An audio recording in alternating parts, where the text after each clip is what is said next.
రాష్ట్రంలో పెరుగుతున్న విద్యుత్ డిమాండ్కు అనుగుణంగా ఉత్పత్తి సామర్థ్యాన్ని పెంచడంతో పాటు తక్కువ ధరకు విద్యుత్ అందుబాటులోకి వచ్చేలా సమగ్ర ప్రణాళికలను తయారు చేయాలని ముఖ్యమంత్రి నారా చంద్రబాబు నాయుడు అధికారులను ఆదేశించారు.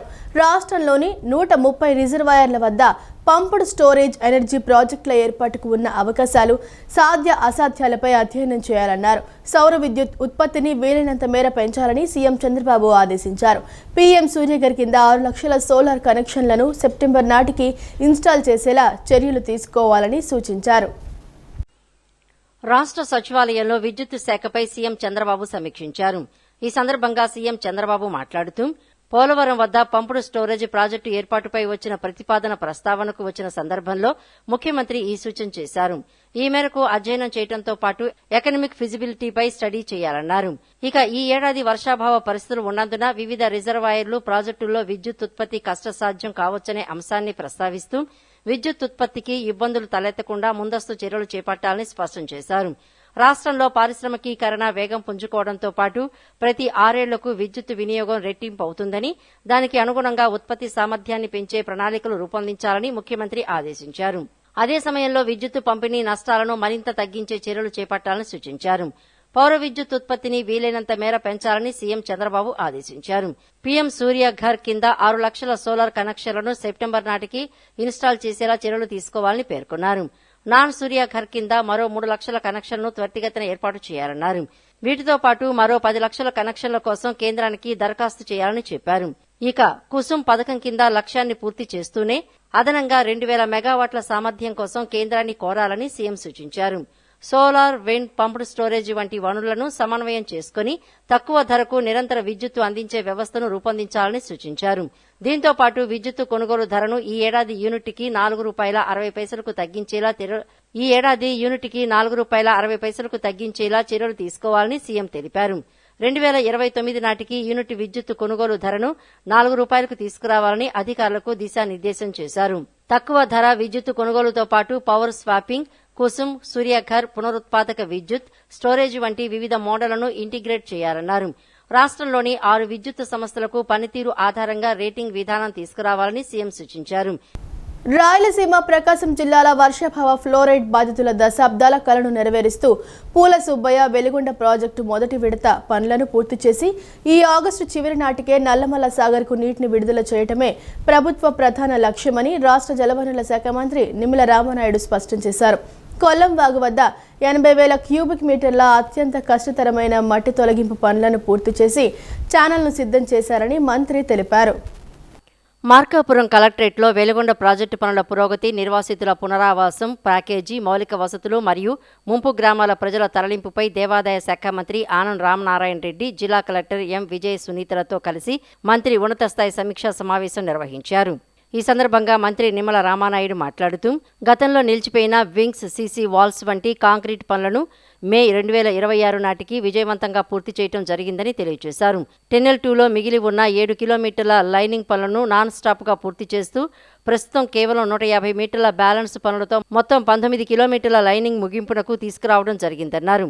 4.9 కిలోమీటర్ల బెంచింగ్ వర్క్ పూర్తయిందని స్పష్టం చేశారు. 11వ కిలోమీటర్ వద్ద ఏళ్లుగా చిక్కుకుపోయిన 1900 మెట్రిక్ టన్నుల టీబీఎం మరియు టీవీఎంల కోర్టు వివాదాలను పరిష్కరించి కేవలం 60 రోజుల్లో 1500 మెట్రిక్ టన్నుల వ్యర్థాలను క్లియర్ చేయడం జరిగిందని వెల్లడించారు. 460 కోట్ల అంచనా వ్యయంతో చేపట్టిన ఫీడర్ కెనాల్ పనుల్లో ఇప్పటికే 5.1 కిలోమీటర్ల సీసీ వాల్స్, 11 కిలోమీటర్ల లైనింగ్ పనులు పూర్తయ్యాయని పేర్కొన్నారు. నిర్వాసితులకు అందజేయాల్సిన 900 కోట్ల ప్యాకేజీలో భాగంగా ఇప్పటి వరకు 318 కోట్ల నిధులను విడుదల చేసి గౌరవ ముఖ్యమంత్రి నారా చంద్రబాబు నాయుడు చేతుల మీదుగా నేరుగా లబ్ధిదారుల ఖాతాల్లో జమ చేశామని మంత్రి తెలిపారు. అవార్డు ప్రకటనలో సాంకేతిక పొరపాట్లు, పేర్ల నమోదులో తప్పులు, విలేజ్ వైడ్ VRS కమిటీల ద్వారా వచ్చిన ఫిర్యాదులను 100% పారదర్శకంగా ఆన్లైన్ చేసి అర్హులైన ప్రతి కుటుంబానికి న్యాయం చేస్తామన్నారు. దశాబ్దాలుగా సాగు చేసుకుంటున్న చుక్కల భూముల రైతులకు రికార్డుల్లో ప్రభుత్వ భూమి అని ఉన్నప్పటికీ మానవీయ కోణంలో ఆలోచించి ముఖ్యమంత్రి దృష్టికి తీసుకువెళ్లి పరిహారం అందించేలా సానుకూల నిర్ణయం తీసుకుంటామని హామీ ఇచ్చారు.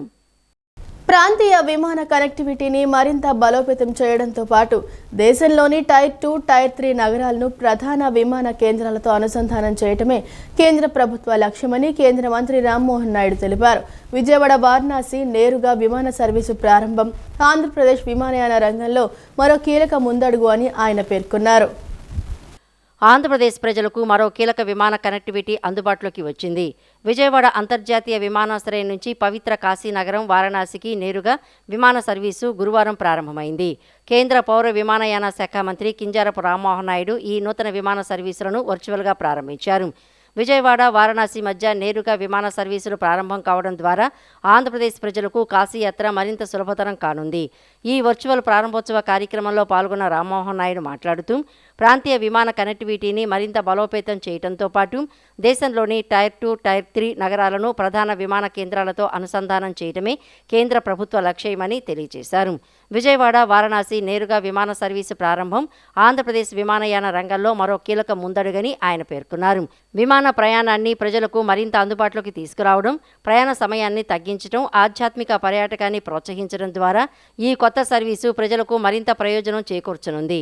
ఇంకోవైపు హుస్సేన్ సాగర్, ప్రకాశం బ్యారేజీ, శ్రీశైలం ప్రాజెక్టు మధ్య కూడా సీ ప్లేన్ ప్రాజెక్టు కోసం వ్యూహరచన సిద్ధం చేస్తున్నామని వెల్లడించారు.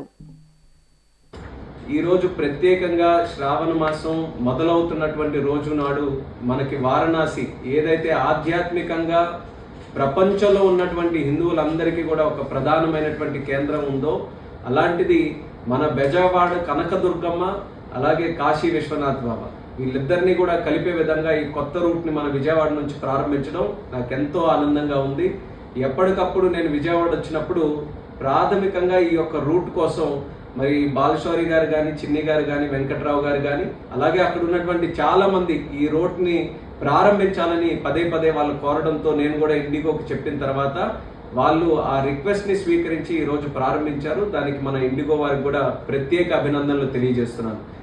విజయవాడ ఎయిర్పోర్ట్ని ఒక ప్రధానమైన ఎయిర్పోర్ట్గా తీసుకోవడానికి ఇది ఒక ముఖ్యమైనటువంటి ఉదాహరణ. ఎందుకనంటే ఆంధ్రప్రదేశ్లో కూటమి ప్రభుత్వం ఏర్పడిన తర్వాత విజయవాడ తాలూకా డిమాండ్ కేవలం డొమెస్టిక్ డిమాండే కాదు, ఇంటర్నేషనల్గా డెలిగేషన్స్ అందరూ కూడా ఆంధ్రప్రదేశ్ రావడం, ఆంధ్రప్రదేశ్లో విజయవాడ రావడం, అక్కడ ప్రభుత్వాన్ని ముఖ్యమంత్రి గారు చంద్రబాబు నాయుడు గారిని, పవన్ కళ్యాణ్ గారిని, అలాగే మోదీ గారి నాయకత్వంలో కేంద్ర ప్రభుత్వం తాలూకా సహకారం ఆంధ్రప్రదేశ్లో అందుకోవడానికి ఎన్నో పెట్టుబడులు ఈరోజు ఆంధ్రప్రదేశ్ రాష్ట్రంలో వస్తున్నాయి. భారతదేశ 80వ స్వాతంత్ర దినోత్సవ వేడుకలను పురస్కరించుకుని ఆంధ్రప్రదేశ్ రాష్ట్ర అసెంబ్లీ సచివాలయ భవనాలను విద్యుత్ దీపాలతో సర్వాంగ సుందరంగా అలంకరించారు. మువ్వన్నెల జాతీయ పతాకాన్ని ప్రతిబింబించేలా సచివాలయంలోని 5 భవనాలను ప్రత్యేక విద్యుత్ దీపాలతో తీర్చిదిద్దారు. భారతదేశ 80వ స్వాతంత్ర దినోత్సవ వేడుకలను పురస్కరించుకుని ఆంధ్రప్రదేశ్ రాష్ట్ర అసెంబ్లీ సచివాలయ భవనాలను విద్యుత్ దీపాలతో సర్వాంగ సుందరంగా అలంకరించారు. మూవెన్నెల జాతీయ పతాకాన్ని ప్రతిబింబించేలా సచివాలయంలోని 5 భవనాలను ప్రత్యేక విద్యుత్ దీపాలతో అలంకరించారు. అసెంబ్లీ భవనాన్ని సైతం వివిధ రకాల విద్యుత్ దీపాలతో సుందరంగా అలంకరించడంతో భవన సముదాయం విద్యుత్ కాంతులతో మిరుమిట్లు గొలుపుతోంది. అసెంబ్లీ సచివాలయ ప్రాంగణంలోని రహదారులకు ఇరువైపులా సెంట్రల్ పార్కులో వివిధ రంగాలతో కూడిన ప్రత్యేక విద్యుత్ దీపాలను ఏర్పాటు చేశారు. దీంతో మొత్తం ప్రాంగణం విద్యుత్ వెలుగులతో శోభాయమానంగా మారి పండుగ వాతావరణాన్ని తలపిస్తోంది. స్వాతంత్ర దినోత్సవ వేడుకల సందర్భంగా విజయవాడలోని లోక్ భవన్, ఉండవల్లిలోని ముఖ్యమంత్రి క్యాంపు కార్యాలయం, ప్రకాశం బ్యారేజీ, ప్రఖ్యాత ఉండవల్లి గుహలు, ఇతర చారిత్రక ప్రాముఖ్యత కలిగిన భవనాలు, ప్రముఖ కట్టడాలను సైతం విద్యుత్ దీపాలతో సర్వాంగ సుందరంగా అలంకరించారు. స్వాతంత్ర దినోత్సవ వేడుకల నేపథ్యంలో ఈ ప్రత్యేక విద్యుత్ అలంకరణలు ఆంధ్రప్రదేశ్ రాష్ట్ర అసెంబ్లీ సచివాలయ భవనాలకు మరియు నగరానికి మరింత శోభను తీసుకువచ్చాయి.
రాష్ట్రంలో ఓటర్ల జాబితా ప్రత్యేక సమగ్ర సవరణ 2026 ప్రక్రియను భారత ఎన్నికల సంఘం మార్గదర్శకాలకు లోబడి అత్యంత పారదర్శకంగా వేగంగా పూర్తి చేయాలని రాష్ట్ర ప్రధాన ఎన్నికల అధికారి వివేక్ యాదవ్ ఆదేశించారు. ఓటర్ల సౌకర్యార్థం రాష్ట్ర వ్యాప్తంగా ఉన్న అన్ని పోలింగ్ కేంద్రాల్లో ఆగస్టు 22, 23, 29, 30 తేదీల్లో ప్రత్యేక ప్రచార దినాలు నిర్వహించనున్నట్లు సీఈఓ వెల్లడించారు. 18 నుంచి 19 ఏళ్ల వయసు గల యువ ఓటర్ల నమోదుకు విస్తృత ప్రచారం కల్పించాలని అధికారులకు సూచించారు. రాష్ట్ర సచివాలయంలో సీఈఓ వివేక్ యాదవ్ అదనపు ప్రధాన ఎన్నికల అధికారి వీడియో కాన్ఫరెన్స్ నిర్వహించారు. ఈ సమీక్షా సమావేశంలో అన్ని జిల్లాల కలెక్టర్లు, జిల్లా ఎన్నికల అధికారులు పాల్గొన్నారు. ఈ సందర్భంగా సీఈఓ మాట్లాడుతూ ఓటర్ల జాబితాలో అభ్యంతరాలు, క్లెయిముల పరిష్కార ప్రక్రియను మరింత క్రమబద్ధీకరించాలని అన్నారు. మ్యాపింగ్ చేయని ఓటర్లు, లోపాలు ఉన్నవారికి నోటీసులు జారీ చేయటం, విచారణలు పూర్తి చేయటంపై ప్రత్యేక శ్రద్ధ పెట్టాలని స్పష్టం చేశారు. బుక్ ఏ కాల్ పెండింగ్ అంశాలు, ఎన్జీఎస్పీ ఫిర్యాదులను తక్షణమే పరిష్కరించాలని జిల్లాల అధికారులను ఆదేశించారు.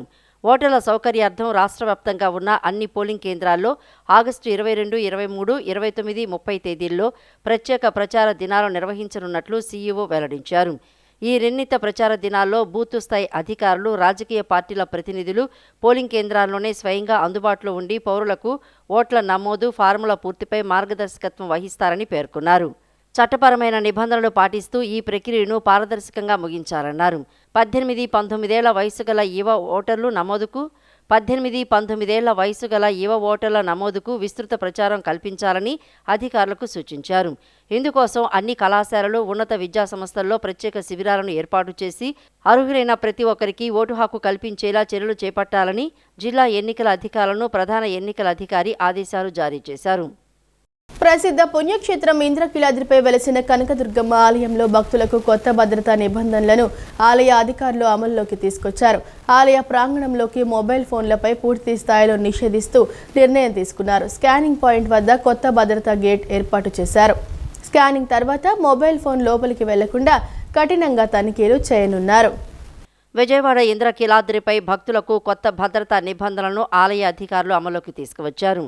ఆలయ ప్రాంగణంలోకి మొబైల్ ఫోన్లపై పూర్తి స్థాయిలో నిషేధిస్తూ నిర్ణయం తీసుకున్నారు. స్కానింగ్ పాయింట్ వద్ద కొత్త భద్రతా గేటు ఏర్పాటు చేశారు. స్కానింగ్ తర్వాత మొబైల్ ఫోన్ లోపలికి వెళ్లకుండా కఠినంగా తనిఖీలు చేయనున్నారు. ఈ నిబంధనల ప్రకారం క్యూ లైన్లోకి వెళ్లే ముందే ఫోన్లను డిపాజిట్ చేయాల్సి ఉంటుంది. మొబైల్ ఫోన్ల కోసం ప్రత్యేక డిపాజిట్ కౌంటర్లను ఏర్పాటు చేశారు. భద్రతా తనిఖీలను కట్టుదిట్టం చేయాలని ఆలయ ఈవో సీనా నాయక్ ఆదేశాలు జారీ చేశారు. హోంగార్డులో అజైల్ సెక్యూరిటీ సిబ్బందితో పటిష్టమైన భద్రతను కల్పించనున్నట్లు ఆలయ అధికారులు తెలిపారు. రద్దీ నియంత్రణకు దర్శన లైన్లలో మార్పులు చేపట్టారు. దర్శన టికెట్ల జారీ కౌంటర్ల స్థానాల్లో మార్పులు చేసినట్లు అధికారులు వెల్లడించారు. ఉచిత లడ్డూ ప్రసాద కౌంటర్లను కూడా అధికారులు మార్చేశారు. భక్తులకు ఇబ్బంది లేకుండా నేరుగా దర్శనానికి వెళ్లేలా ఏర్పాట్లు చేశారు. కొత్త నిబంధనలకు భక్తులు సహకరించాలని ఆలయ అధికారులు విజ్ఞప్తి చేశారు. ఎస్సీ కార్పొరేషన్ అధికారిక వెబ్సైట్ను ఉపయోగించుకుని అర్హులైన వారు ఆయా సంక్షేమ పథకాలకు దరఖాస్తు చేసుకోవాలని రాష్ట్ర సాంఘిక సంక్షేమ శాఖ మంత్రి డోలా శ్రీ బాల వీరాంజనేయ స్వామి కోరారు. ఎస్సీలకు విద్య, నైపుణ్య శిక్షణ, స్వయం ఉపాధితో పాటు వారిని ఆర్థికంగా బలోపేతం చేసేందుకు కూటమి ప్రభుత్వం కృషి చేస్తోందన్నారు. ఎస్సీ కార్పొరేషన్ వెబ్సైట్ ద్వారా కేంద్ర, రాష్ట్ర ప్రభుత్వాలు పలు బ్యాంకింగ్, సంక్షేమ పథకాలకు దరఖాస్తు చేసుకోవచ్చని తెలిపారు. తాడేపల్లిలోని ఎస్సీ కార్పొరేషన్ రాష్ట్ర కార్యాలయంలో ఎస్సీ కార్పొరేషన్ అధికారిక వెబ్సైట్ apsccorporation.ap.gov.in ప్రారంభించారు. ఈ వెబ్సైట్లో కేంద్ర, రాష్ట్ర ప్రభుత్వాల పలు బ్యాంకింగు, సంక్షేమ పథకాలకు సంబంధించిన పూర్తి సమాచారం పొందుపరిచారు. పథకాలకు సంబంధించిన అర్హతలు, రుణ పరిమితి, సబ్సిడీ వంటి వివరాలతో పాటు ఆయా పథకాలకు సులభతరంగా ఆన్లైన్ రిజిస్ట్రేషన్ చేసుకునేందుకు వీలుగా వెబ్సైట్ రూపొందించారు. ఈ సందర్భంగా మంత్రి డాక్టర్ డోలా శ్రీ బాల వీరాంజనేయ స్వామి మాట్లాడుతూ నర్సింగ్ విద్యార్థులకు విశాఖ, రాజమండ్రి, గుంటూరు, నెల్లూరు, తిరుపతి, కర్నూలు కేంద్రాలుగా ఒక్కో కేంద్రంలో 50 మంది చొప్పున ఇంగ్లీష్ భాషలో ప్రావీణ్యం కోసం ఉచిత శిక్షణ అందించి వారికి ఇజ్రాయెల్ దేశంలో ఉపాధి కల్పిస్తామన్నారు. దీనికోసం ఈ వెబ్సైట్లో దరఖాస్తు చేసుకోవచ్చని తెలిపారు. నర్సింగ్ విద్యార్థులకు విశాఖ, గుంటూరు, తిరుపతి కేంద్రాలుగా జర్మన్ లాంగ్వేజ్లో ఉచిత శిక్షణ ఇప్పించి జర్మనీలో ఉపాధి అవకాశాలు కల్పిస్తున్నామన్నారు. నిరుద్యోగ ఎస్సీ యువతకు వివిధ రంగాల్లో నైపుణ్య శిక్షణ అందించి వారికి ఉపాధి కల్పిస్తామని మంత్రి తెలిపారు. ఔత్సాహికులు ఈ వెబ్సైట్ను ఉపయోగించుకుని ఆయా పథకాలకు దరఖాస్తు చేసుకోవాలని మంత్రి డోలా శ్రీ బాల వీరాంజనేయ స్వామి కోరారు. ఈ కార్యక్రమంలో మాదిగ మాల కార్పొరేషన్ చైర్మన్లు ఉండవల్లి శ్రీదేవి, పెదపూడి విజయ్ కుమార్, సాంఘిక సంక్షేమ శాఖ కార్యదర్శి MM Nayak, SC corporation general manager Chennaiah తదితరులు పాల్గొన్నారు. విజయవాడ నుంచి నేరుగా దుబాయ్కు ఎమిరేట్స్ సర్వీసును నడపడంతో ఆఫ్రికా, అమెరికా, యూరప్ ఇతర దేశాలకు వెళ్లే ప్రయాణం సులభతరం అవుతుందని విజయవాడ ఎంపీ కేశినేని శివనాథ్ పేర్కొన్నారు. విజయవాడ నుంచి కొచ్చికి ప్రత్యేక సర్వీసు నడపడంతో శబరిమలకు వెళ్లే భక్తులకు ఎంతో ఉపయుక్తంగా ఉంటుందన్నారు. ఇలాంటి మరిన్ని ఫ్లైట్స్ను అందిస్తూ ఎయిర్పోర్ట్ను అన్ని విధాలా అభివృద్ధి చేయాలనే లక్ష్యంతో ఉన్న రాష్ట్ర ముఖ్యమంత్రి చంద్రబాబు, ఉప ముఖ్యమంత్రి పవన్ కళ్యాణ్కు, కేంద్ర మంత్రి రామ్మోహన్ నాయుడుకు ప్రత్యేక ధన్యవాదాలు తెలియజేశారు. కృష్ణా జిల్లా గన్నవరం నియోజకవర్గంలోని విజయవాడ అంతర్జాతీయ విమానాశ్రయంలో విజయవాడ, వారణాసి, కోల్కతా నూతన ఫ్లైట్ సర్వీసును కేంద్ర పౌర విమానయాన శాఖ మంత్రి కింజారపు రామ్మోహన్ నాయుడు వర్చువల్గా ప్రారంభించారు. ఈ కార్యక్రమంలో కేంద్ర మంత్రి రామ్మోహన్ నాయుడుతో కలిసి ఎంపీ వల్లభనేని బాలశౌరి వర్చువల్గా పాల్గొన్నారు. ప్రత్యక్షంగా ఈ కార్యక్రమంలో విజయవాడ ఎంపీ కేశినేని చిన్ని, గన్నవరం ఎమ్మెల్యే యాలగడ్డ వెంకట్రావు పాల్గొన్నారు. ఈ సందర్భంగా వారణాసి ఫ్లైట్ తొలిగా టికెట్ రిజర్వేషన్ చేసుకున్న ప్రయాణికుడికి ఎంపీ చిన్ని, ఎమ్మెల్యే వెంకట్రావు టికెట్ అందజేశారు. ఈ సందర్భంగా విజయవాడ పార్లమెంటు సభ్యులు కేశినేని చిన్ని మాట్లాడుతూ విజయవాడ, వారణాసి, కోల్కతా నూతన ఫ్లైట్ సర్వీసును ఇండిగో వారి సహకారంతో కేంద్ర మంత్రి రామ్మోహన్ నాయుడు, ఎంపీ బాలశౌరి, ఎమ్మెల్యే యాలగడ్డ వెంకట్రావుతో కలిసి ప్రారంభించుకోవడం ఆనందంగా ఉందని అన్నారు. వారణాసి ఫ్లైట్ ప్రారంభించిన తొలి రోజే సుమారుగా 130 మంది ప్రయాణికులతో ఫ్లైట్ బయలుదేరుతుంది అంటే విజయవాడకు ఉన్న సామర్థ్యం ఏంటో అర్థమవుతూనే ఉందని అన్నారు. రామ్మోహన్ నాయుడు గారి ఆధ్వర్యంలో బాలశౌరి గారు, వెంకట్రావు గారు, మేము అందరం కలిసి ఇక్కడ ప్రారంభించడం చాలా ఆనందంగా ఉంది. వారణాసి మొదటి రోజే సుమారు 130 ప్యాసింజర్స్తో ఈ ఫ్లైట్ బయలుదేరుతుందంటే విజయవాడకు ఉన్న పొటెన్షియల్ మనకు అర్థమవుతుంది. త్వరలో మేము కూడా కొచ్చినికి కూడా ఫ్లైట్ వేయాలని కోరటం జరిగింది. శబరిమలై స్టార్ట్ అయ్యే లోపల కొచ్చినికి కూడా వేస్తే, ఎందుకంటే ఎంతోమంది శబరిమలైకి వెళ్ళే భక్తులందరూ కూడా ఎక్కువ మంది ఆంధ్రప్రదేశ్ ప్రాంతం నుంచి వెళ్ళేవాళ్ళే కాబట్టి వారికి కూడా సౌకర్యవంతంగా ఉంటుందని ఇండిగో వారిని కోరటం జరిగింది. వారు కూడా ఇందాక రామ్మోహన్ నాయుడు గారు కూడా తప్పకుండా కొచ్చిన్ ఫ్లైట్ అతి త్వరలో స్టార్ట్ చేస్తామని చెప్పారు. అంతేకాకుండా కొత్త టెర్మినల్ బిల్డింగ్ అతి త్వరలో ఈ సంవత్సరంలోనే మన కొత్త టెర్మినల్ బిల్డింగ్ కూడా వస్తుంది. ఆ బిల్డింగ్ కూడా ప్రారంభమైతే మరిన్ని కనెక్టివిటీలు వచ్చే విధంగా విజయవాడ ఎయిర్పోర్ట్ ముందుకు వెళ్ళబోతుందని తెలియజేసుకుంటూ ఇటువంటి చక్కటి ఫ్లైట్స్ ఇస్తా ఈ ఎయిర్పోర్ట్ని బ్రహ్మాండంగా డెవలప్ చేస్తా. ఎమ్మెల్యే యాలగడ్డ వెంకట్రావు మాట్లాడుతూ ఉమ్మడి కృష్ణా జిల్లాలో అధికంగా ఉన్న ప్రవాసాంధ్రుల అవసరాల దృష్ట్యా అంతర్జాతీయ విమాన సర్వీసులను ఎక్కువగా నడపాలని కోరారు. నదుల దగ్గర నది ఎక్కడుంటే అక్కడ నాగరికత పుట్టిందనే చరిత్ర చెప్పే చారిత్రాత్మక నిజం. కృష్ణా నదీ తీరాన సర్ ఆర్థర్ కాటన్ బ్రిడ్జిలు కడటం వల్ల, డెల్టా ఫామ్ అవటం వల్ల అనాదిగా కాశీకి ఇక్కడి నుంచి ఎక్కువ మంది వెళ్ళిన పరిస్థితి. వాళ్ళందరూ ఎన్నో ఐ థింక్ బిఫోర్ ఇండిపెండెన్స్ కూడా చెప్పొచ్చు, తక్కువ మంది వెళ్ళినా కూడా. ఇవాళ కనెక్టివిటీ వారణాసికి రావడం వల్ల విజయవాడ నుంచి ఈ చుట్టుపక్కల 4-5 సర్కారు జిల్లాల నుంచి డైరెక్ట్గా వారణాసికి డెఫినెట్గా చాలా ఉపయోగకరమైన సర్వీస్ ఇది. తిరుపతికి ఎలా అయితే మంచికి వెళ్తారో అలాగే వారణాసికి వెళ్ళే వాళ్ళకి చాలా డేస్ సేవ్ అయ్యే పరిస్థితి. అలాగే కేంద్ర మంత్రి రామ్మోహన్ రెడ్డి గారు, అలాగే బాలశౌరి గారు అడిగారు, నేను అడిగా. ఇంటర్నేషనల్ కనెక్టివిటీ వస్తే ఎక్కువ మంది ఎన్ఆర్ఐలు ఈ 4-5 జిల్లాల్లో ఉమ్మడి రాష్ట్రంలో ఈ 4-5 జిల్లాల్లోనే ఎక్కువ మంది ఎన్ఆర్ఐలు బయట ఉన్న పరిస్థితి. వాళ్ళకు కూడా వాళ్ళు వచ్చేదే 15 రోజులు 14 రోజులకు వచ్చేటప్పుడు 2-3 రోజులు టైం వేస్ట్ అయ్యే పరిస్థితి. ఎయిర్పోర్ట్ కనెక్టివిటీ పెరగటం వల్ల ఇంటర్నేషనల్ ఫ్లైట్ కూడా ఒకటి వస్తే, అది లుఫ్తాన్సా హైదరాబాద్ తీశారు, దాన్ని కూడా ట్రై చేయమని ఇందాక కోరాం. జాతీయ సమైక్యతే పరమావధిగా పనిచేయాలి అనే ఆలోచనతో వందే మాతరం గీతానికి 150 సంవత్సరాలు పూర్తయిన సందర్భంగా ఆగస్టు 15న ఎర్రకోటపై ప్రధాని నరేంద్ర మోడీ ప్రసంగానికి ముందు పూర్తి వందే మాతరం గీతం ఆలపిస్తారని, ఇది చారిత్రాత్మక సంఘటన అని బీజేపీ రాష్ట్ర అధ్యక్షుడు మాధవ్ అన్నారు. వందే మాతరం జనగణమనను మన జాతి చరిత్రలో నుంచి చెరపలేరన్నారు. ఎవరైనా దాన్ని ఆపాలని ప్రయత్నిస్తున్నారంటే దేశ విభజన కోసం పాటుపడుతున్నారని తెలిపారు. జాతీయత పెంచాలి, దేశభక్తి ప్రతి పౌరుడు ఉండాలని, స్వతంత్ర దినోత్సవ వేడుకల్లో తిరంగాకు ప్రాధాన్యత ఇవ్వాలని, వందే మాతరం గీతానికి సముచిత స్థానం కల్పించాలి, జనగణమన వీధిగా పాడాలన్నారు. బీజేపీ మైనార్టీ మోర్చా రాష్ట్ర అధ్యక్షుడు సయ్యద్ బాషా ఆధ్వర్యంలో రాణిగారి తోట కృష్ణలంకలో తిరంగా ర్యాలీ నిర్వహించారు. పాఠశాలల విద్యార్థులతో నిర్వహించిన ఈ ర్యాలీకి బీజేపీ రాష్ట్ర అధ్యక్షుడు పివిఎన్ మాధవ్ ముఖ్య అతిథిగా విచ్చేశారు. జెండా ఊపి ర్యాలీని ప్రారంభించారు. కేరళ బీజేపీ నాయకులు Anil K Antony, MLA Gadde Rammohan పాల్గొన్నారు. వందే మాతరం, భారత మాతకి జై, హర్ ఘర్ తిరంగా అంటూ విద్యార్థులు, బీజేపీ నాయకులు నినాదాలు చేస్తూ జాతీయ పతాకాలను చేతబట్టి ర్యాలీలో పాల్గొన్నారు. ఈ సందర్భంగా మాధవ్ మాట్లాడుతూ దేశవ్యాప్తంగా హర్ ఘర్ తిరంగా కార్యక్రమాన్ని ఆజాద్ కా అమృత మహోత్సవ్ సందర్భంగా ప్రారంభించడం జరిగిందని, ప్రతి సంవత్సరం నిర్వహించాలని నిర్ణయించడం జరిగిందన్నారు. 79వ స్వాతంత్ర దినోత్సవాన్ని ఘనంగా జరుపుకోవడం, ప్రతి ఇంటిపై జెండాను ఎగరవేయటం, వాడవాడలా హర్ ఘర్ తిరంగా ర్యాలీలు నిర్వహిస్తున్నామని చెప్పారు.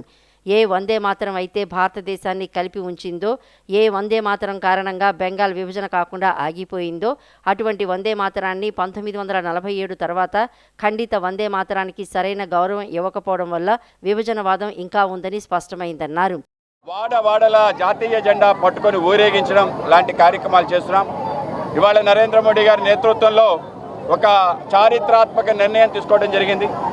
ఏ వందే మాతరం అయితే దేశాన్ని కల్పించిందో, ఏ వందే మాతరం కారణంగా 1905 బెంగాల్ విభజన ఆ రోజు కాకుండా ఆపిందో, అటువంటి వందే మాతరాన్ని 1947 తర్వాత ఖండిత వందే మాతరం పాడటం ద్వారా వందే మాతరానికి సరైన గౌరవం ఇవ్వకపోవటం కారణంగా దేశంలో ఇంకా విభజన వాదం ఉందనే మాట వాస్తవం.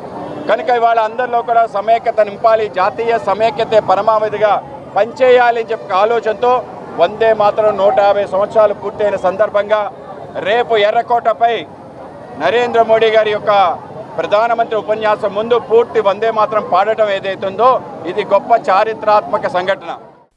బీజేపీ మైనార్టీ మోర్చా రాష్ట్ర అధ్యక్షుడు సయ్యద్ బాషా మాట్లాడుతూ కులాలు, మతాలకు అతీతంగా జరుపుకునే పండుగ 15 ఆగస్టు వేడుకలు అని పేర్కొన్నారు. ప్రపంచంలో ప్రశాంతమైన దేశం ఏదైనా ఉంది అంటే అది భారతదేశం అని చెప్పారు. భారతీయ జనతా పార్టీ మైనార్టీ మోర్చా ఆధ్వర్యంలో ఈరోజు రాణిగారి తోట, కృష్ణలంక 2 మండలాలు కలుపుకొని, అలాగే Ken English medium high school, Naubad school, అలాగే సాయి కళ్యాణ్ స్కూల్స్, మిగతా స్కూల్ వాళ్ళ ఆధ్వర్యంలో ఈ ర్యాలీ చేయడం జరిగింది. చాలా ఆనందంగా ఉంది. కులాలకి, మతాలకి అతీతంగా జరుపుకునే పండగ 15 ఆగస్టు. అలాంటి పండగ చేసుకోవడం యాజ్ ఏ ఇండియన్ ముస్లింగా నేను గర్వపడుతున్నాను. ప్రపంచంలో ప్రశాంతంగా ఉన్న దేశం ఉందంటే కనుక అది భారతదేశం మాత్రమే. కేరళ బీజేపీ నాయకులు Anil K Antony, MLA Gadde Rammohan మాట్లాడుతూ 3 రంగుల త్రివర్ణ పతాకాన్ని చేతపట్టి ప్రజల్లో స్వాతంత్ర స్ఫూర్తిని నింపేందుకు హర్ ఘర్ తిరంగా ర్యాలీని నిర్వహిస్తున్నట్లు తెలిపారు. ఎంతో మంది త్యాగాల ఫలితమైన స్వాతంత్ర్యం గురించి అందరూ తెలుసుకోవాల్సి ఉందన్నారు. The Honorable Prime Minister himself had envisioned that there should be a commemoration of our Tiranga across the length and breadth of India. Now, after a few years, the Tiranga Yatra has emerged as the largest congregation of different civil society members, our citizens, etc., who are all joining under the national flag. August 15 అంటే స్వాతంత్ర దినోత్సవం కొంతవరకు చదువుకుంటా ఉన్నారు. కానీ ప్రజల్లో ఇంకా చైతన్యపరచవలసింది స్వాతంత్రం కోసం ఎన్ని సంవత్సరాల పాటు పోరాటం చేసింది ఈ భారత దేశంలో, ఎంతమంది అమరులై వాళ్ళు ఈరోజు వరకు కూడా మనం స్మరించుకుంటా ఉన్నాం.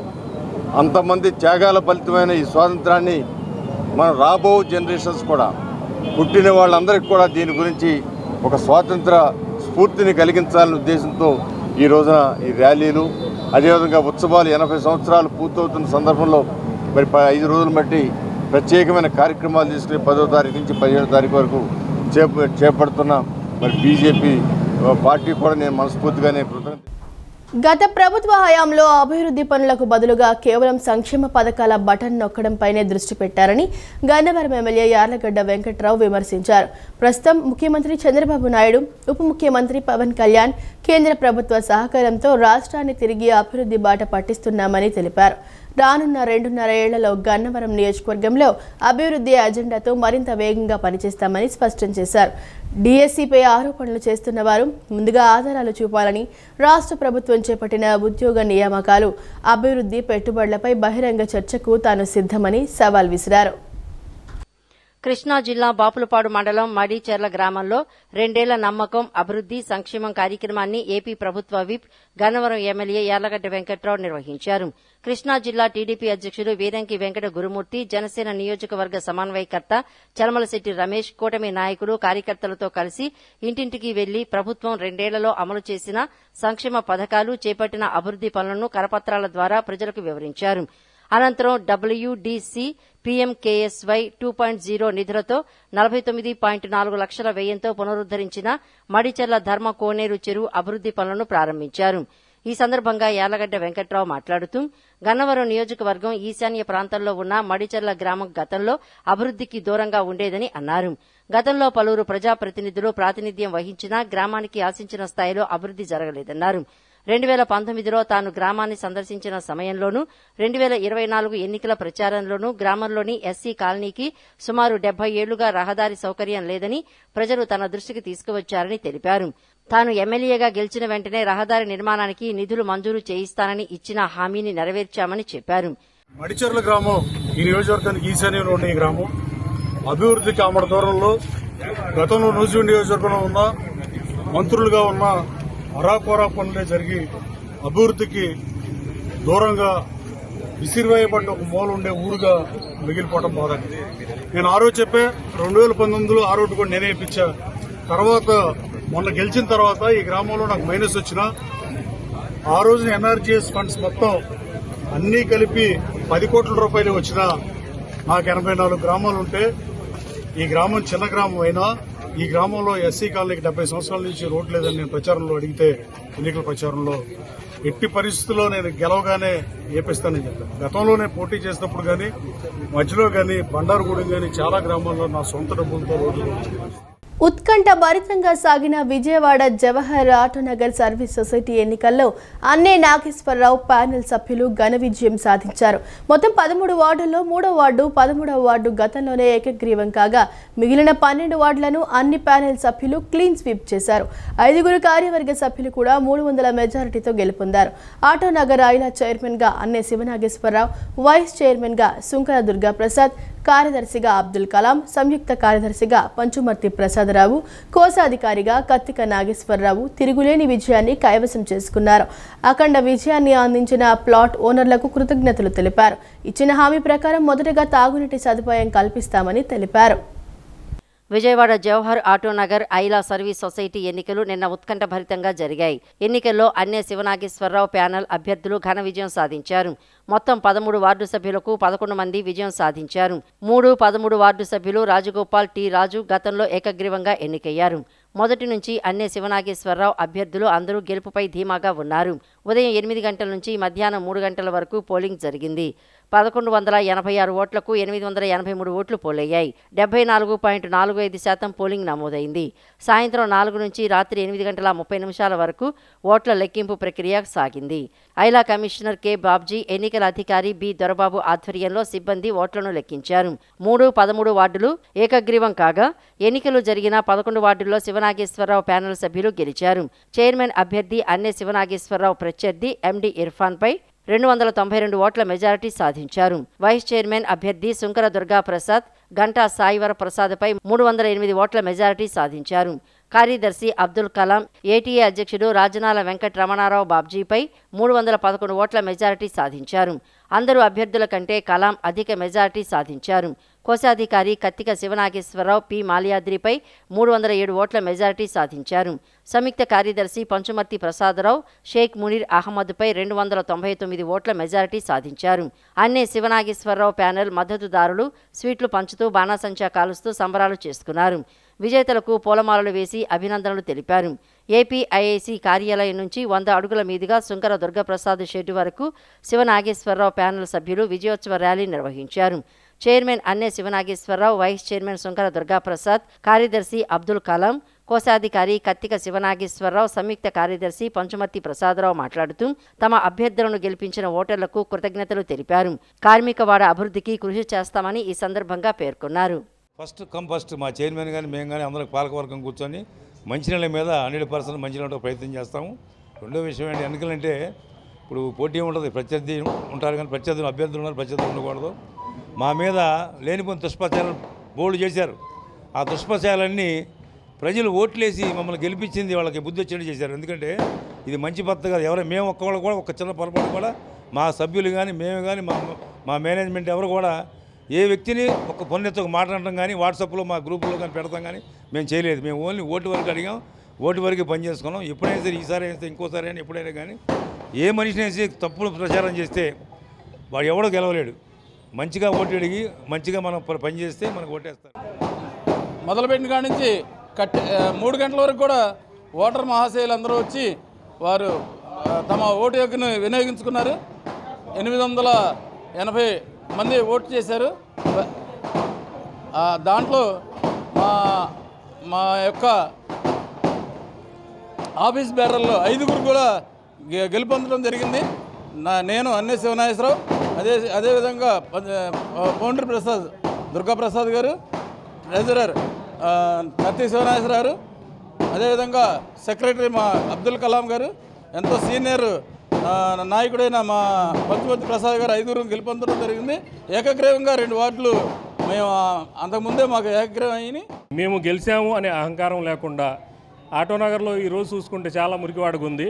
ఆ పనులన్నీ కూడాను ఒక 2-3 నెలల్లో మా వాళ్ళని ఎమ్మటిపడి చేపించాలి, చేస్తామని చెప్పి అన్ని వార్డులు కూడా మంచి మెజార్టీతో, అట్లానే ఆఫీస్ బేర్లు కూడా మంచి మెజార్టీ ఇచ్చి మమ్మల్ని గెలిపించారు. దీన్ని బట్టి అర్థమవుతుంది ఏంటంటే ఈ ప్యానెల్లో ఖచ్చితంగా ఆటోనగర్ ప్రజలకు సేవ చేస్తుందనే ఉద్దేశంతోనే మాకు ఓట్లేసి గెలిపించారు. ఆ సేవలను వమ్ము చేయకుండా రాబోయే కాలంలో మాకు ఆటోనగర్ సభ్యులందరికీ మాకు ఓటేసిన వాళ్ళు, ఓటు వేయని వాళ్ళని కూడా అందరినీ దృష్టిలో పెట్టుకొని ఆటోనగర్ డెవలప్మెంట్కి మా తరపున కృషి చేస్తూ గవర్నమెంట్ నుంచి నిధులు తెస్తూ ఆటోనగర్ని అభివృద్ధి చేయటానికి సర్వశక్తులా కృషి చేస్తామని మీ ద్వారా మేము తెలియపరచుకుంటున్నాం. అవయవ దానంపై ఉన్న అపోహలు, మూఢనమ్మకాలను వీడి అవకాశం ఉన్నవారు అవయవదానం చేయాలని తూర్పు నియోజకవర్గ ఎమ్మెల్యే గద్దె రామ్మోహన్ సూచించారు. అవయవ దానం చేయటం వల్ల కొంతమందికి జీవనాన్ని పొడిగించవచ్చని వివరించారు. అవయవ దానం చేయటం మన ధర్మమని చెప్పారు. విజయవాడ తూర్పు నియోజకవర్గ పరిధిలోని 3వ డివిజన్లోని ఆయుష్ ఆసుపత్రి ఆధ్వర్యంలో ప్రపంచ అవయవ దాన దినోత్సవం సందర్భంగా నిన్న వాగ్దాన్ నిర్వహించారు. తూర్పు నియోజకవర్గ ఎమ్మెల్యే గద్దె రామ్మోహన్ ముఖ్య అతిథిగా పాల్గొన్నారు. ర్యాలీని ఎమ్మెల్యే జెండా ఊపి ప్రారంభించారు. ఈ ర్యాలీలో వైద్యులు, నర్సింగ్ విద్యార్థులు, ఆసుపత్రి సిబ్బంది పాల్గొన్నారు. ఈ సందర్భంగా ఎమ్మెల్యే గద్దె రామ్మోహన్ మాట్లాడుతూ ప్రపంచ అవయవ దాన దినోత్సవం సందర్భంగా ఈ ర్యాలీ నిర్వహించడం అభినందనీయమని, శరీరంలోని అవయవాలను దానం చేయాలని ఆలోచన ప్రజల్లో కలిగించేందుకు ఈ వాగ్దాన్ నిర్వహిస్తున్నట్లు చెప్పారు. అవయవ దానం చేయటం వల్ల కొంతమందికి జీవనాన్ని పొడిగించవచ్చని వివరించారు. అవయవ దానంపై ఉన్న అపోహలను తొలగించడానికి ఆయుష్ ఆసుపత్రి ఆధ్వర్యంలో ఈ ర్యాలీ నిర్వహించడం అభినందనీయమని పేర్కొన్నారు. అవయవ దానం చేయటం మన ధర్మమని చెప్పారు. బ్రెయిన్ డెడ్ అయి మరణించిన వారి శరీరంలోని అన్ని అవయవాలను అమర్చడం ద్వారా మరికొంతమందికి పునర్జన్మను అందించవచ్చని తెలిపారు. మనకి అవసరం లేని సమయంలో వాళ్ళకి డొనేట్ చేసే విధంగా అందరూ మనసు నిబ్బరం చేసుకొని ఈ అవయవ దానానికి ఒక ఎఫిడవిట్ కనుక ఇవ్వగలిగితే కొన్ని ప్రాణాలను కాపాడగలుగుతారు. ఇవాళ కంటిదైతే మరణించిన తర్వాత కూడా అది ఉపయోగపడుతుంది. అనేక మంది చూపు లేని వాళ్ళు ఉన్నారు. దానికి కూడా మూఢనమ్మకాలతో పోయి ఏమి అవయవం తీయకూడదు, మేము ఆ విధంగానే శ్మశానానికి తీసుకెళ్లాలని కూడా ఆలోచన చేసేవాళ్ళు ఉన్నారు. అలాంటి వాళ్ళందరూ కూడా చైతన్యపరచడానికి, అవగాహన పరచడానికి ఇలాంటి కార్యక్రమం ఈ రోజున ఆయుష్ హాస్పిటల్ వారు ఈ యొక్క ర్యాలీని, అదేవిధంగా ఈ అవగాహన చేసే విధానాన్ని, ఈ అవగాహన చేసినప్పుడు ఈ ర్యాలీలో పాల్గొన్న వాళ్ళందరికీ మనసులోకి ఒక ఆలోచన వచ్చే విధంగాను, ఈ ర్యాలీని చూసిన మరికొందరికి ఆలోచన వచ్చే విధంగాను, మీ ఛానల్స్లో వీక్షించిన లక్షలాది మంది కూడా ఈ ఆలోచన వచ్చే విధంగాను ఈరోజు ఈ ప్రపంచంలో ఈ దినోత్సవాన్ని ఒక పర్పస్ కోసం అనౌన్స్ చేశారు. కాబట్టి ఆ పర్పస్ నెరవేరటం చేసే ఒక ప్రయత్నమే ఈ రోజున ఈ ప్రజల యొక్క ర్యాలీ. టీడీపీ యువనేత గద్దె క్రాంతికుమార్ మాట్లాడుతూ అభివృద్ధి చెందిన దేశాల్లో 50% మంది రిజిస్టర్డ్ ఆర్గాన్ డోనర్స్ ఉంటారని చెప్పారు. కానీ మన దేశంలో రిజిస్టర్డ్ ఆర్గాన్ డోనర్స్ చాలా తక్కువ మంది ఉన్నారని అన్నారు. మన దేశంలో అపోహలు, మూఢనమ్మకాలు ఎక్కువ ఉంటాయని, అవయవ దానంపై ఉన్న మూఢనమ్మకాలను తొలగించుకుని అవయవాలను దానం చేయాలని సూచించారు. మరణించిన ఒక వ్యక్తి శరీరంలోని అవయవాలను 9 మందికి అమర్చవచ్చని తెలిపారు. మన దేశంలో వేలాది మంది అవయవ దానం కోసం ఎదురు చూస్తున్నారని అన్నారు. అమెరికా కానీ లేకపోతే బెల్జియం కానీ, అమెరికాలో దాదాపుగా 50% వరకు రిజిస్టర్డ్ ఆర్గన్ డోనర్స్ ఉంటారు. బెల్జియం ఇలాంటి కంట్రీస్లో almost 30 to 40% registered organ donors ఉంటారు. కానీ మన దేశంలో మటుకు, మన దేశంలో ఉండటానికి పాపులేషను 140 కోట్ల జనాభా ఉన్నా కానీ ఎంత రిజిస్టర్డ్ ఆర్గన్ డోనర్స్ అనేది 0.8% కూడా లేరు ఈరోజు. అది చాలా అన్ఫార్చునేట్ మనకి. ఇలాంటి అవేర్నెస్ ప్రోగ్రామ్స్ చాలా అవసరం ఈరోజు మనకి. ఎందుకంటే ఎన్నో మూఢనమ్మకాలు ఉన్నాయి. After even organ donation register చేసినా కూడా రెసిపియంట్ వాళ్ళ ఫ్యామిలీస్, ఆయన చనిపోయిన తర్వాత వాళ్ళ ఫ్యామిలీస్ ఒప్పుకొని దాఖలాలు మనకి కనిపిస్తూ ఉన్నాయి. ఆయుష్ ఆసుపత్రి చైర్మన్ యార్లగడ్డ రమేష్ బాబు మాట్లాడుతూ అవయవ దానం చేయాలని చెప్పడమే కాకుండా అవయవాలు పాడైన వ్యక్తులకు ధైర్యం చెప్పడానికి కూడా ఈ ర్యాలీని నిర్వహిస్తున్నామని చెప్పారు. బంధువులు, స్నేహితుల్లో ఎవరైనా చనిపోతే అవయవ దానం చేసే విధంగా వారిని ప్రోత్సహించారన్నారు. Prevention is better than cure అన్నారు. ఈ రోజున మనం కిడ్నీ ఫెయిల్యూర్స్ మెయిన్ చూసుకుంటే మెయిన్ కారణము ఈ బీపీ, షుగర్ని ప్రాపర్గా కంట్రోల్ చేసుకోలేకపోవడం అనేది చాలా ముఖ్య కారణం. అట్లాగే లివర్ ఫెయిల్యూర్ చూస్తే ఆల్కహాల్ ఇంటేక్ కానీ కొన్ని ఫ్యాటీ లివర్ కండిషన్స్ అనేవి చాలా ఇంపార్టెంట్ కండిషన్స్. వీటిలో చాలా వరకు మనం ప్రివెంట్ చేయడానికి, అసలు ఈ పరిస్థితి రాకుండా ఉండటాన్ని నివారించడానికి కూడా అవకాశం ఉన్నాయి. ఇది జస్ట్ ఆర్గాన్ డే డొనేషన్ అని చెప్పడమే కాదు, ఒక ఆర్గాన్ డ్యామేజ్ అయిన మనిషి జీవితంలో ఒక ఆశ నింపడానికి.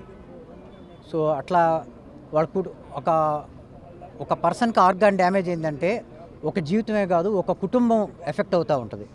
సో ఈ ఆర్గాన్ డొనేషన్ డే మనకి ఆర్గాన్ డొనేషన్ అవేర్నెస్ తీసుకొస్తే చాలామంది ఫ్యామిలీస్లో, ఒక వ్యక్తులనే కాకుండా చాలామంది ఒక ఫ్యామిలీస్లో ఒక ఆనందాన్ని నింపినట్టు అవుతుంది. రాష్ట్ర ఉద్యోగ కల్పన వ్యవస్థాపక అభివృద్ధి సంస్థ ద్వారాలు రాబోయే 2.5 ఏళ్లలో 91,163 మందికి నైపుణ్య శిక్షణ అందించనున్నామని, ఇందుకు ప్రభుత్వం ఆమోదం తెలిపిందని సీడాప్ చైర్మన్ దీపక్ రెడ్డి తెలిపారు. అన్ని సంస్థల ద్వారా ఇప్పటి వరకు 7.28 లక్షల మంది యువతకు ఉద్యోగాలు, శిక్షణ అందించాం. రవాణా, యూనిఫామ్, స్టడీ మెటీరియల్, ఆహారం, వసతి, పరీక్ష ఫీజులు, సర్టిఫికేషన్ల లాంటి అన్ని సౌకర్యాలను ప్రభుత్వం కల్పిస్తోందన్నారు. విజయవాడ బస్టాండ్లోని సీడాప్ కార్యాలయంలో చైర్మన్ దీపక్ రెడ్డి విలేకరుల సమావేశం నిర్వహించారు. సమావేశంలో ఆయన మాట్లాడుతూ గత ప్రభుత్వ హయాంలో 2020-21లో సీడాప్ ద్వారా కేవలం 7,200 మంది విద్యార్థులకు మాత్రమే శిక్షణ అందించగా, కూటమి ప్రభుత్వం యువతకు నైపుణ్య శిక్షణ, ఉపాధి కల్పనకు ప్రాధాన్యమిస్తోంది. వచ్చే 2.5 ఏళ్లలో నైపుణ్య శిక్షణకు 1022 కోట్లు అదనంగా ఖర్చు చేయనున్నాం.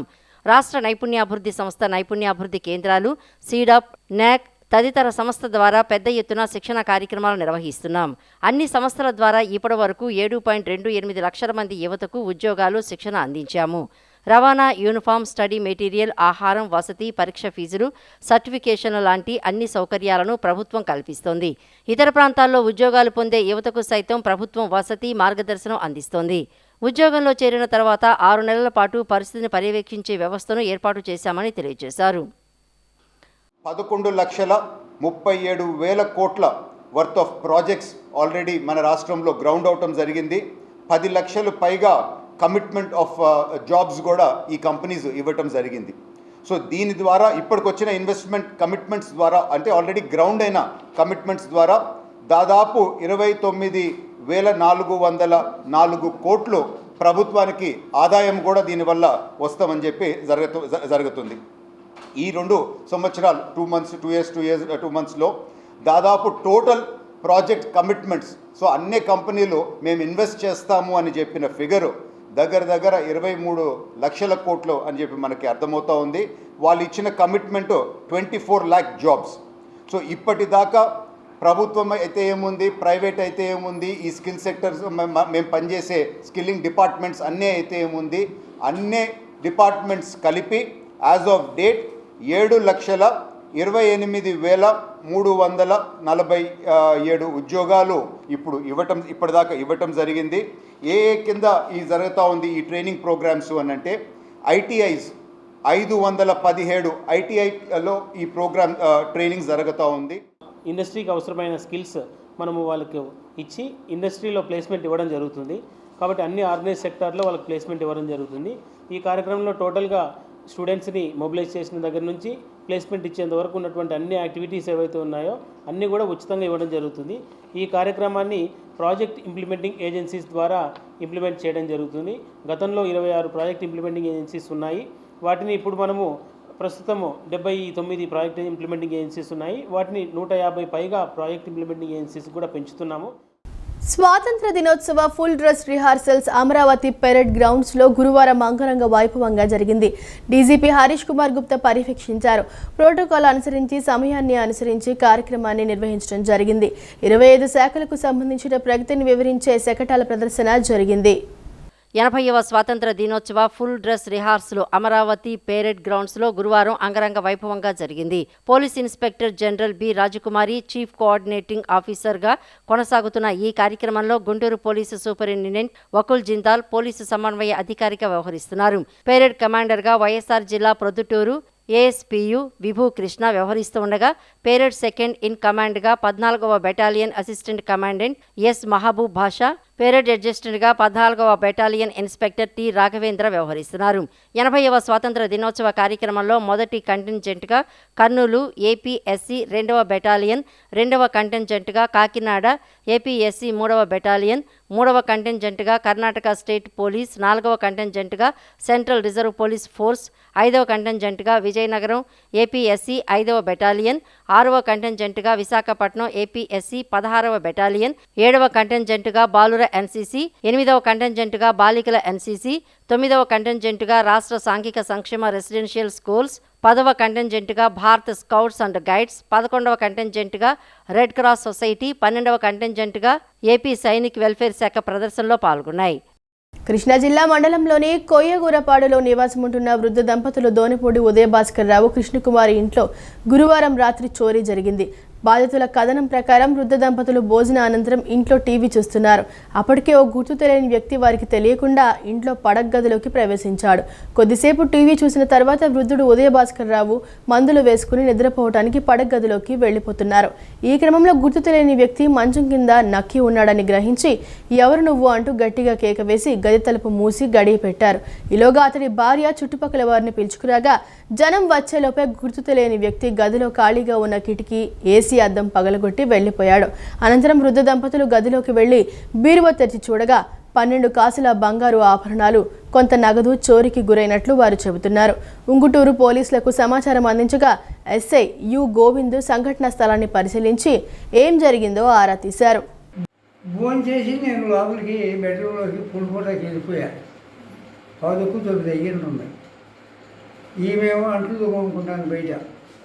నేను మందులు వేసుకుని మంచం గడికి వెళ్ళి పడుకోకపోతే మంచం కింద ఉన్నాడు అతను. ఎవరైనా నేను ఏంటి గౌకు అలాంటిగా చూసేది నాకు ఇరుగు గుడిపై పోయిన పని అయింది. ఎవరు లేచాడు కానీ పిచ్చగా అరిచి కేకలేసాడు. వాడు మంచాన్ని తన్ని లేపి వదిలేసి నేను పరిగెత్తుకు వచ్చేసి తలుపు గడేసేసాను. వాడు అటు నుంచి ఆ అద్దం పగలు కొట్టుకున్నాడు, బయటపడిపోయాడు. అది జరిగింది. నేనేమో ఈ తలుపుకాడు ఈ తొత్తాడేమో కానీ నేను తలుపుకాడు ఉన్నా. ఈ లోపల ముసలం గారి ఇల్లు అల్లాలని అందరినీ గ్యాకేసుకొచ్చింది. అది గ్యాకేసుకొచ్చేటప్పుడు అటు పగలు కొట్టుకోవడం అద్దం పగలు కొట్టుకుని పరిగెత్తి వెళ్ళిపోయాడు. ఈ వార్త ఇంతటితో సమాప్తం. మరో బులెటిన్తో మళ్ళీ కలుద్దాం. అంతవరకు సెలవు. నమస్కారం.